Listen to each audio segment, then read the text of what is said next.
Hi, my name is Angel. Welcome back to my channel and welcome to episode 3 of my Reading Different Horror Subgenres series. So as you guys can tell by the title, we are doing psychological horror this month. But as usual, before we get into the TBR and the reading vlog, let's learn a little bit more about what psychological horror is. Psychological horror is a subgenre of horror that focuses on the mental and emotional states of the characters in order to invoke fear or anxiety in the reader. Typically, the aim with psychological horror is to induce existential dread. Rather than focusing on over-the-top scare factors, psychological horror focuses on the setting and tone of the story to create fear. Readers may be misled by characters who are themselves unsure of or doubting their own perceptions of reality or questioning their own sanity.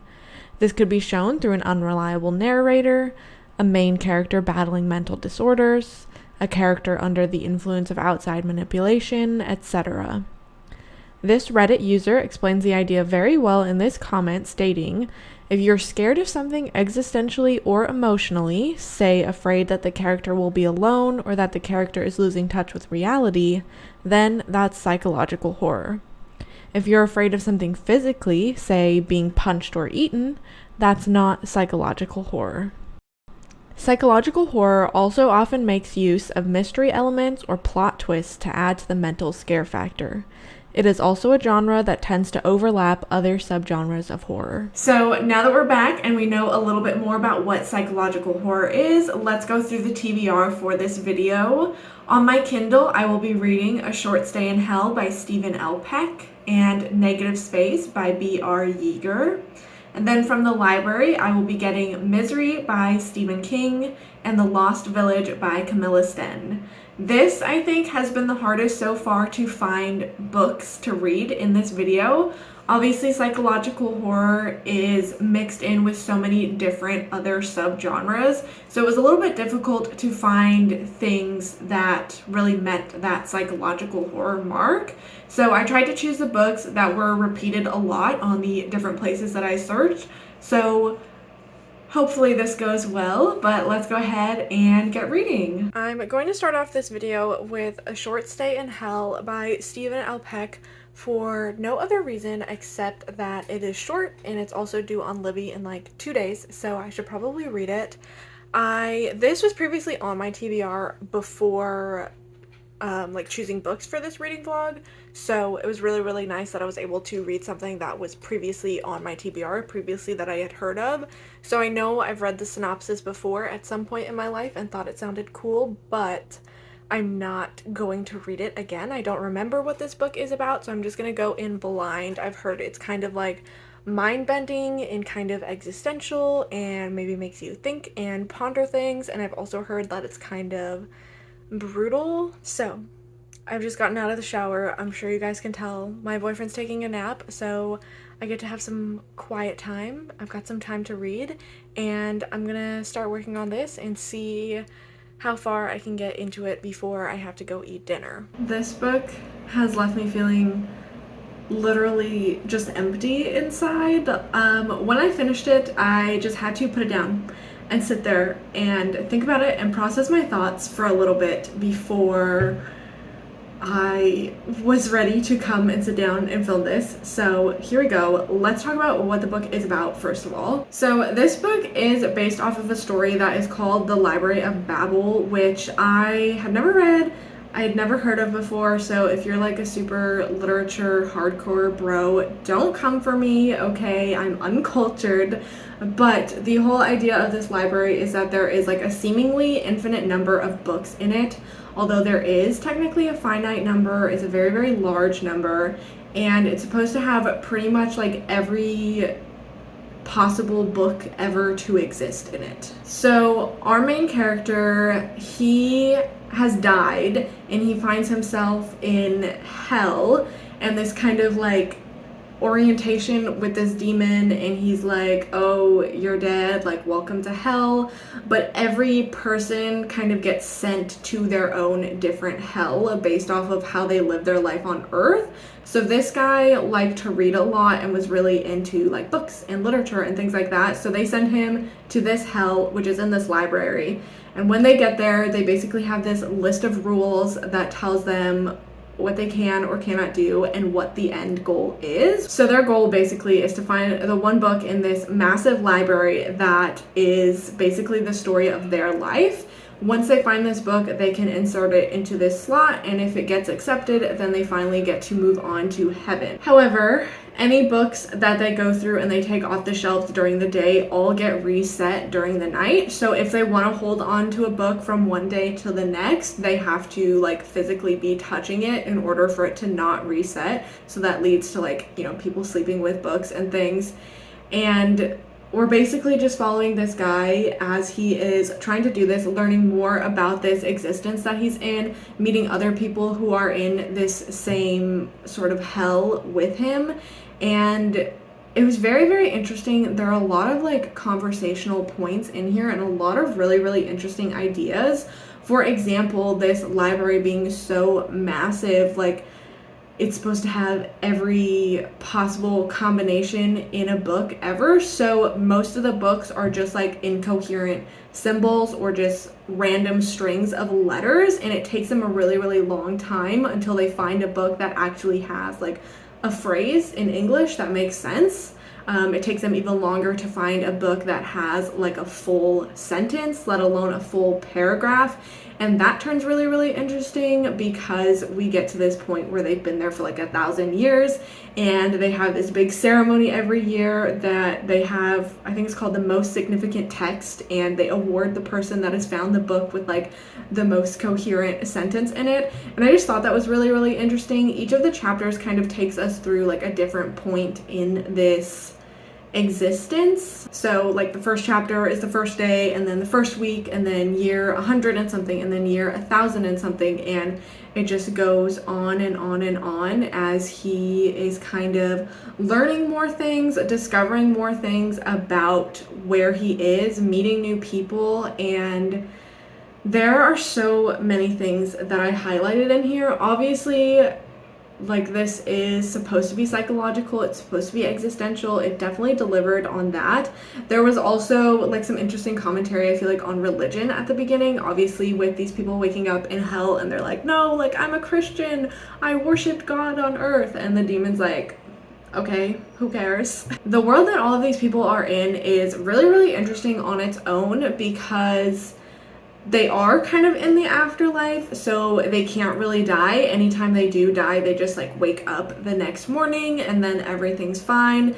There is like this food kiosk there where they can go and ask for literally anything ever and they can get it. They can converse with other people, form friendships, form romantic relationships. So on the surface, it doesn't feel that bad, but then the longer that the characters are in it, they start to realize that the bad parts about it are the things that maybe didn't seem so bad at the beginning. And it just really kind of comes back to that idea that I feel like you see a lot in books of this nature, where it's really just about like appreciating the things that you have in life. One of the big points in this book as well has to do with love and romance and relationships, and that was the part that I feel like was the most like emotionally impactful for me. And I feel like that was the point. A lot of people are going to have that same takeaway, but it was like the things spoken about in this book and how they can find romance and they can have these relationships with other people, but it's very different from if you are on Earth and you have a romantic relationship with somebody. When they are no longer on the earth, when they pass on, like, it's sad, but you know where they are, you know what I mean? You know that they're no longer there. But in this existence, because the library is so massive, if they lose each other, the likelihood of them ever finding each other again is very, very low. So that's a very interesting point, because it's like, you know that that person that you love and you've spent how many years with, like in this existence where time just goes on forever, like you could be with someone for 1,000 years, 1,000,000 years even, with the same person. And if you lose them, you know that they're still out there, but you know that you will probably never find them again, which I feel like makes the loss so much greater. And I feel like I said, the ideas around that were presented in the book were the ones that hit me the most emotionally.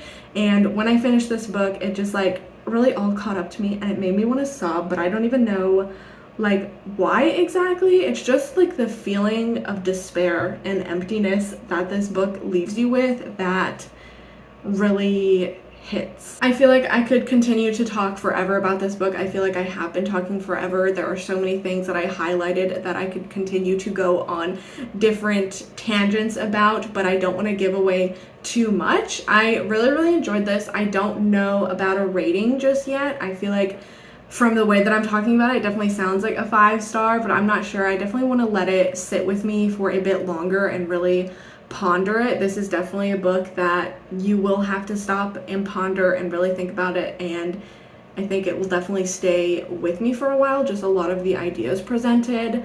If it wasn't obvious though, I would highly recommend this. It's definitely existential, it's definitely psychological, it lives up to both of those titles. With that being said, I don't know what I'm going to go to next after this one, so bear with me and stay tuned. I will come back and let you guys know when I decide what I'm gonna read next. Moving on to the next book for this video, I have decided that I'm going to start Stephen King.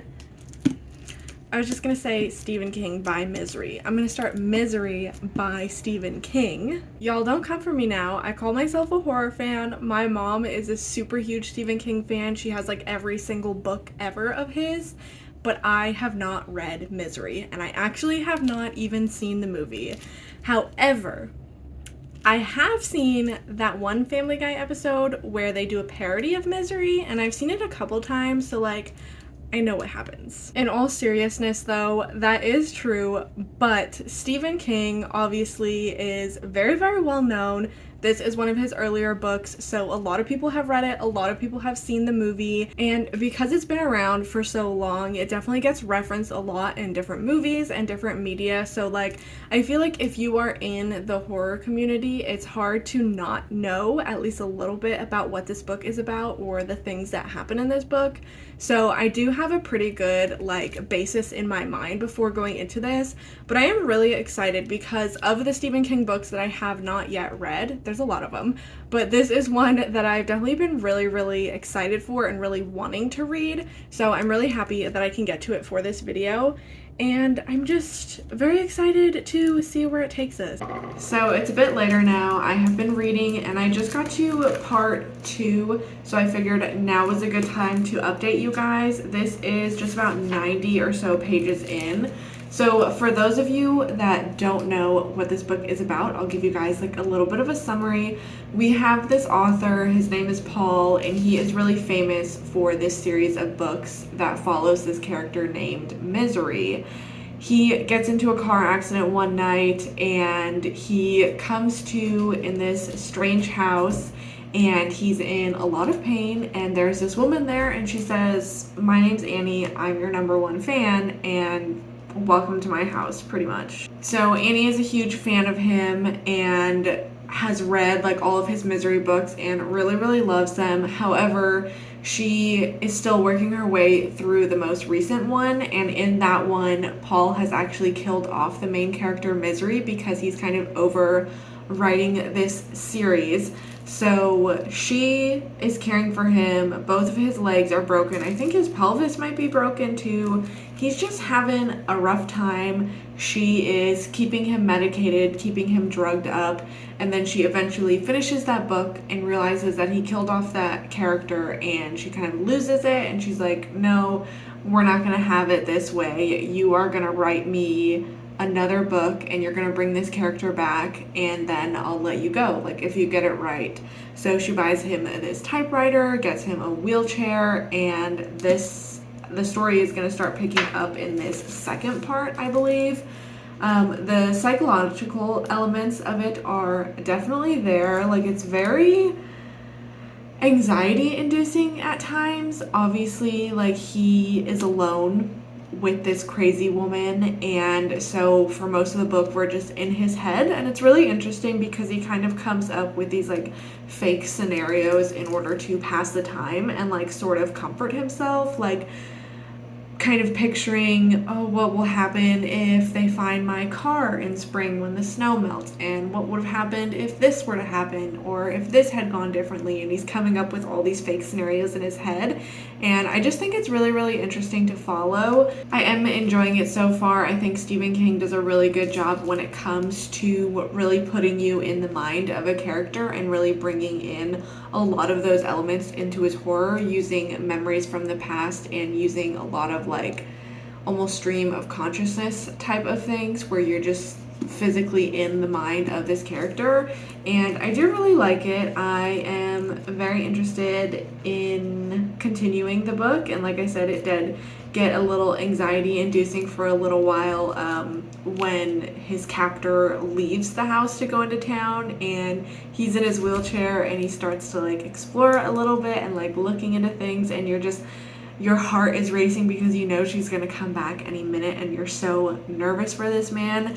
And I think it's so funny because like I said, like I know the story, I know generally what happens in the book and how things end, but being in it is a totally different experience. Even if you know everything's gonna be okay, like you still have those feelings while you're reading it.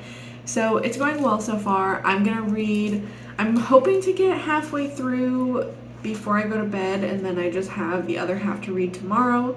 So we'll see, but I will see you guys probably tomorrow. So it is the next day and I am now on page 187 in Misery. I don't really have a lot to say about it, except I am enjoying it. I am liking the way that the story is progressing and the way things are unraveling as our main character learns more about his captor and the person she really is and the things she has done in the past. I think it's all really, really interesting, and I'm definitely enjoying it. I'm getting close to the point where there's only 100 pages left. I don't know, I said that really weirdly, but there's just over 100 pages left, so I'm gonna sit down and just read until I finish it because it's been a very, very quick read for me so far, and then I will come back later and let you guys know what my final thoughts are. I'm done with Misery, and I do have to say I really loved it.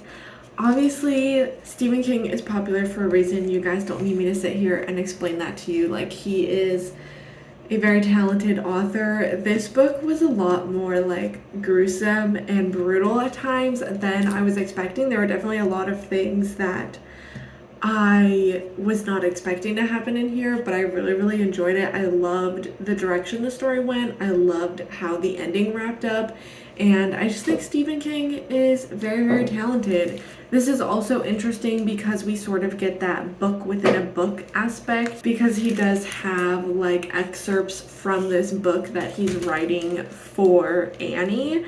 And that's really interesting as well, because you can definitely tell the way that his like state of mind is influencing what he's writing at that time. So you can kind of see the changes in his mental state as you read the different excerpts as the book goes on. So I thought that was really, really interesting. Overall, I did really enjoy it. It's weird because I don't really have that much more to say. Like I said, it was gruesome, it was tense, it was kind of freaky, and I just really liked the way everything played out. I don't know officially what I feel like rating this. I'm thinking maybe a 4 or a 4.5, but I did really, really enjoy it. I definitely need to read more Stephen King things and reread the things from him that I've already read so that I can kind of get an idea of like which Stephen King novels I like more than others. But this one I really enjoyed and I'm really happy about it. So another book down for this video. I will see you guys tomorrow when I start the next book. I'm about to go to bed, so I don't know. But I'll see you guys tomorrow and let you guys know what I decided to read next. I apologize if there's any background noise. The AC is on, but it's really warm, so we're just gonna deal with it. I wasn't sure what book to start next, but I decided to go ahead and start The Lost Village by Camilla Sten, which is translated by Alexandra Fleming. So I'll be honest, I had never heard of this book before like researching different books for this video, but looking it up on Goodreads, I actually have a lot of friends on there that have read this, and I've seen them give it ratings anywhere from 2 stars to 5 stars. So I'm really not sure what I'm getting myself into with this one. But I am now currently on page 123, so I feel like it's time for an update. The book follows two different timelines. We are primarily in like the present day timeline, but we do get flashbacks to the past, and we also have some inserts of letters from the past timeline as well. So we have this documentary filmmaker, her name is Alice, and she has really been intrigued by this village. This takes place in Sweden, I believe, and there's basically this village that in 1959, everybody in the village just mysteriously disappeared, and nobody ever knows what happened to them. They found one body in the town, and the only remaining survivor was an infant that was then taken from the town, obviously.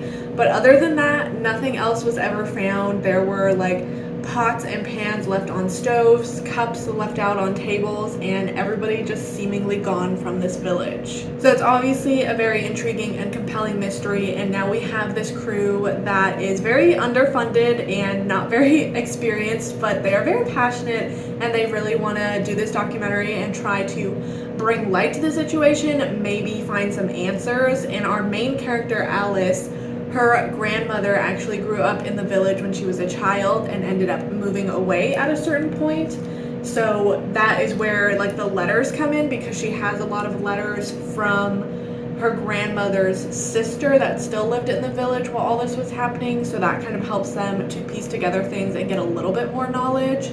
So far, I do enjoy it. I think it is really, really interesting, and I'm very like invested in the mystery and finding out what has happened.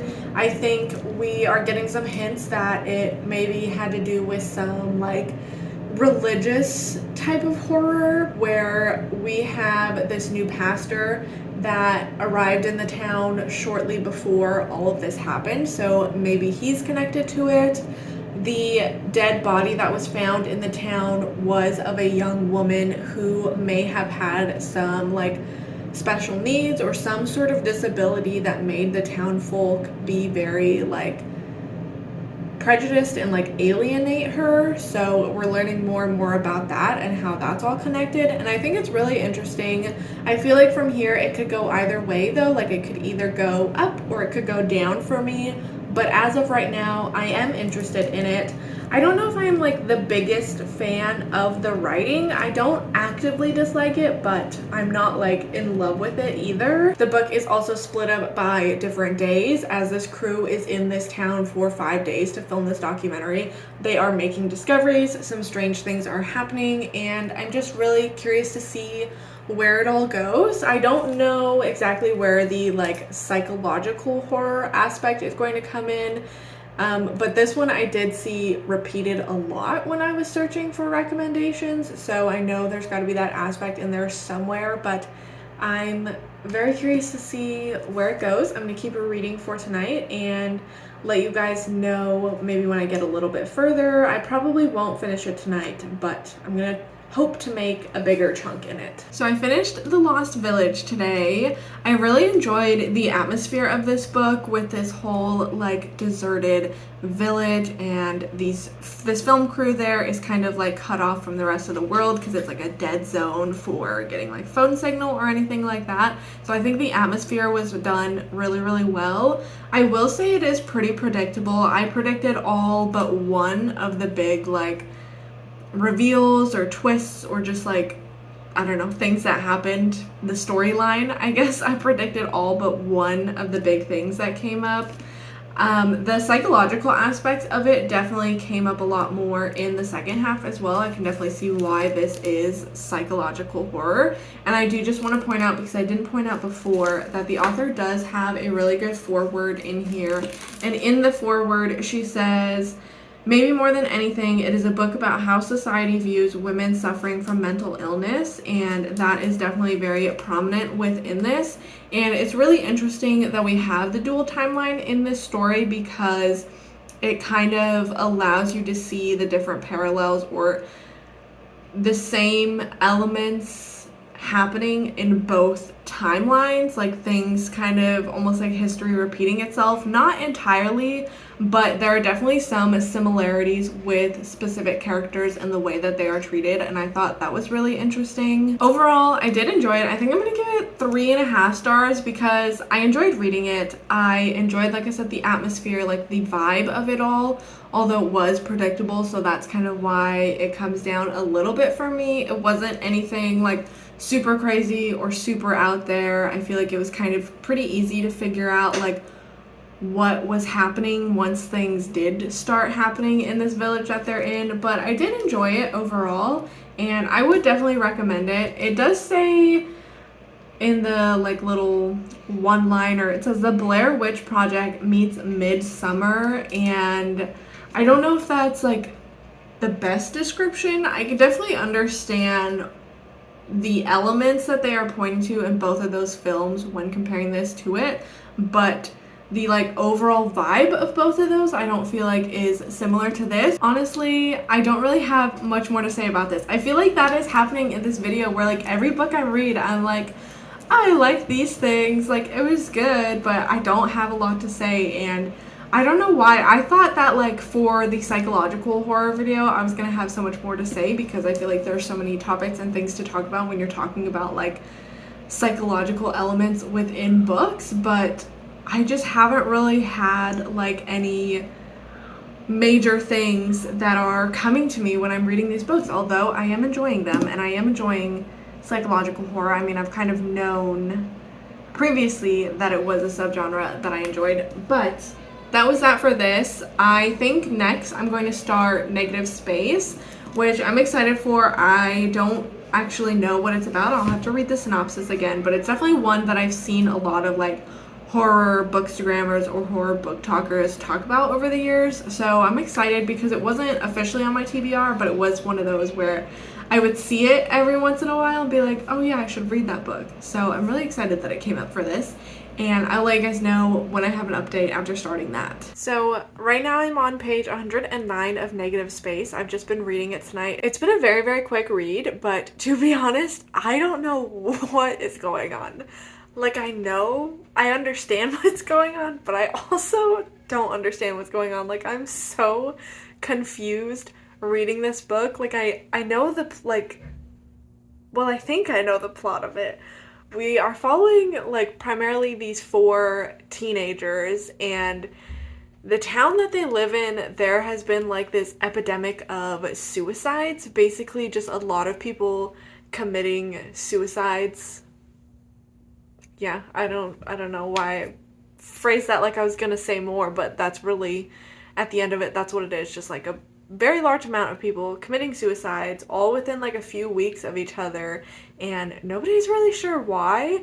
And for some reason it feels like people are paying attention to it. People think it's weird, but it's like not that big of a deal to a lot of people. Like, there's not like news coverage of this or anything, but there's like an online forum that one of the teenagers is like constantly going on and reading up about different things relating to these suicides. On top of that, a lot of the characters that we are following are involved with a lot of different drugs. There is a fake drug, it's called Whirl. I don't know how to say it. It's WHORL, and that is like, I don't know, a hallucinatory drug that is causing some weird things to happen in the story.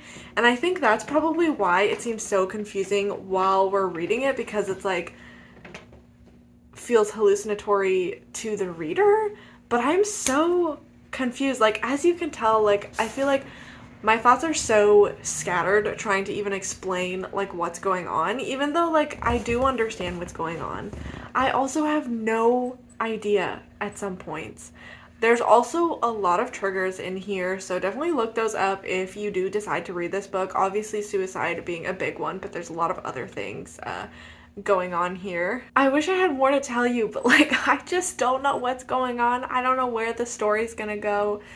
There are some things that are kind of being, I don't know if revealed is the right word, but there's different like discoveries being made about specifically one of the friends in this group, and they are like finding out some things that he may be into or like just involved with in different ways. I'm just having a very strange time with this book, and it's literally like I will read one chapter and have to put it down, and then I'm like, what is going on? And I have to stop and think about it for a minute, and then I pick it up, read the next chapter, put it down, and say, what is going on? Because like I'm so lost.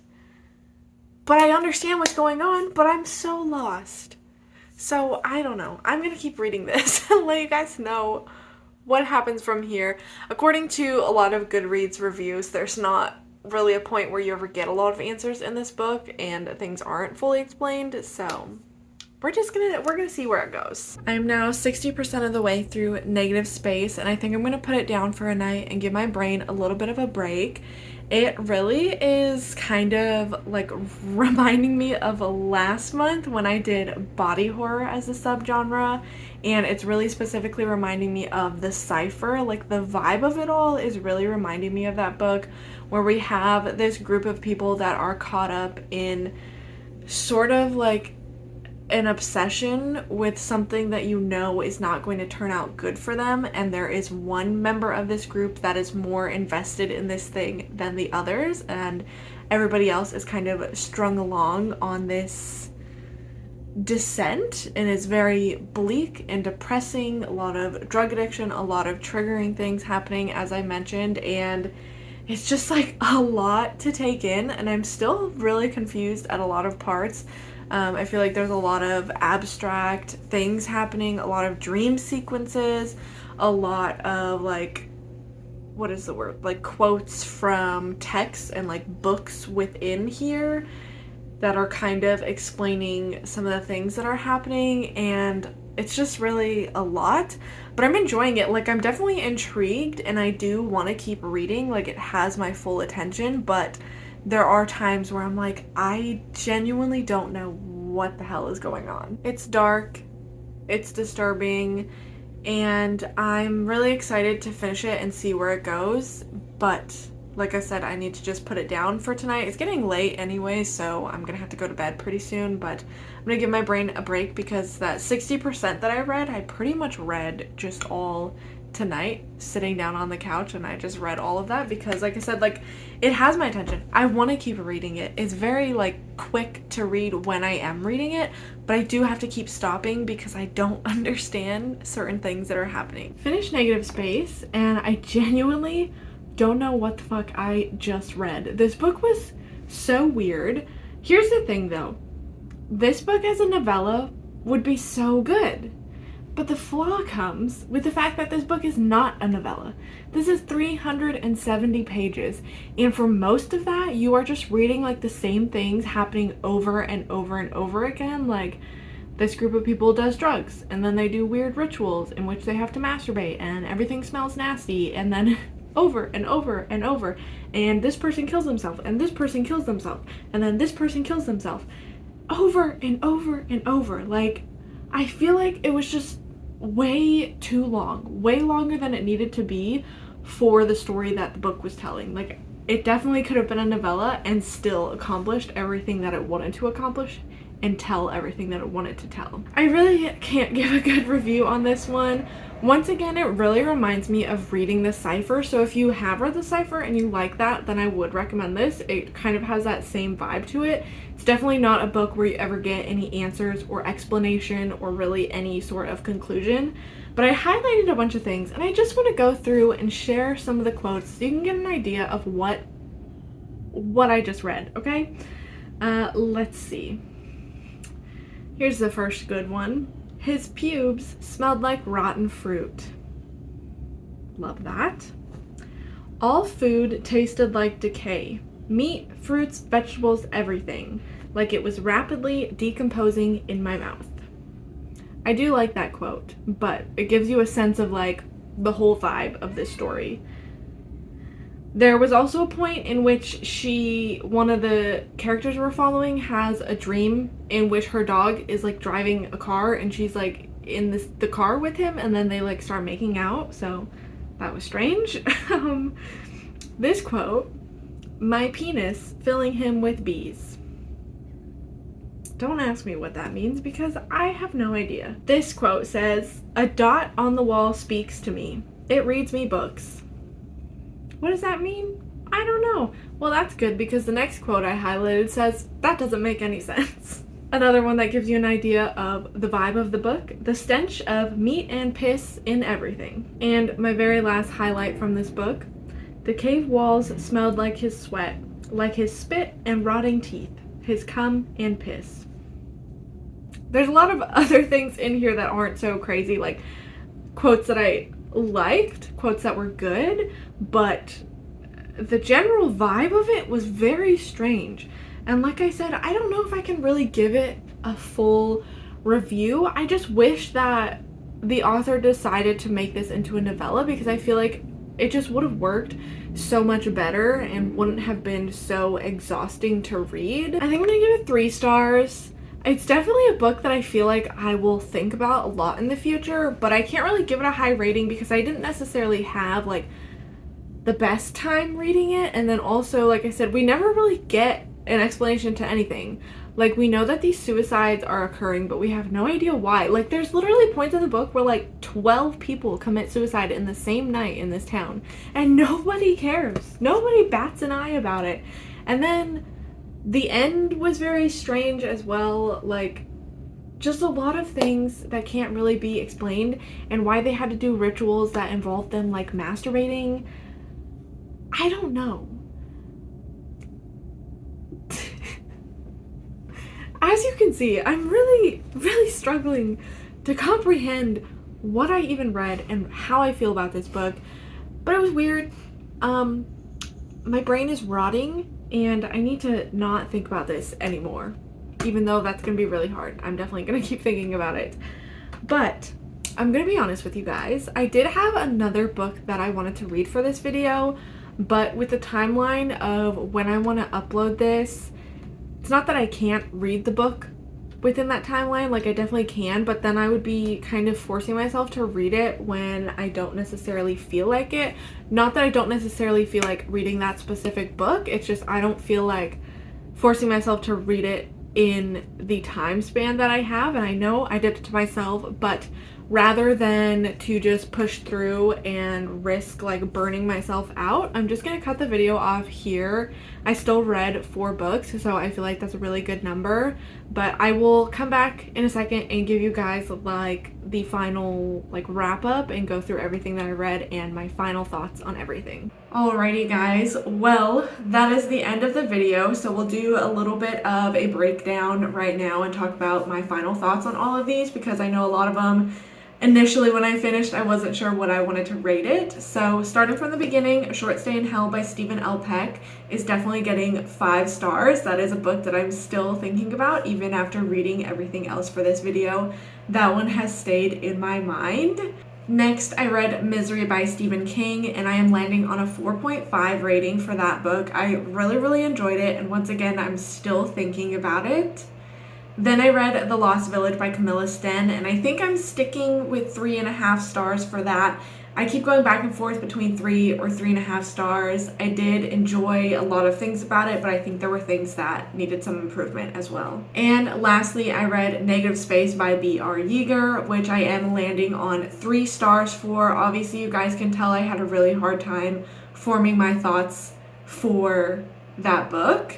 Overall, I think we did really good, but I feel like we just didn't really hit the mark on what I imagined psychological horror to be. None of these books really delivered like that feeling that I was looking for. Some of them got close, but not quite what I wanted. So I'm thinking maybe this could be a subgenre that we revisit in the future. Like I said, I did have another book planned that I wanted to read for this, so I can read that one in the future. And if you guys have any other recommendations for your favorite psychological horror books, please let me know. I would love to come back and do like a follow-up episode and try to get some better books. Not that these books were bad, but some better psychological horror books. But with all of that being said, thank you so much for watching. If you've made it this far, as usual, I will let you guys know next month's subgenre is going to be eco horror, which I'm so excited for. But thank you so much for watching, and hopefully I will see you guys next time.